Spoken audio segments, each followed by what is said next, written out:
Dzień dobry mga kababayan. Ngayon winter na dito sa Poland. Actually, patapos na. Kaya, pag mayroon akong rest day or day off sa trabaho, minsan pumupunta ako sa bundok. Nakaka-relax din kasi. Hindi yung puro trabaho lang or minsan sa mga city, pero most of the time, nagpupunta ako sa mga bundok. Ayan, umuulan ng snow dyan. Malakas ang ulan ng snow, pero no worries naman kasi safe pa rin naman mag-hiking. Diyan pala ako sa Wisla, bandang southern part ng Poland.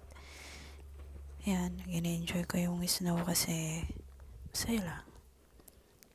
Yan, makikita mo puro white, napapalibutan ng mga puno na may mga snow kasi winter nga dito sa Poland. Kaya in-enjoy ko yung nature because for me, nature is my therapy or therapy pala.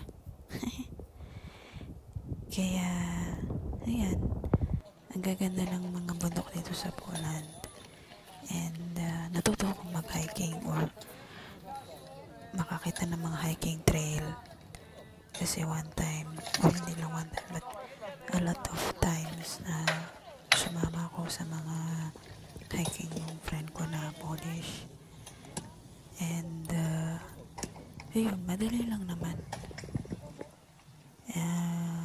Siguro I will start vlogging some videos din na nagta-travel sa bundok or even the other cities here in Poland. Okay, till next time, bye!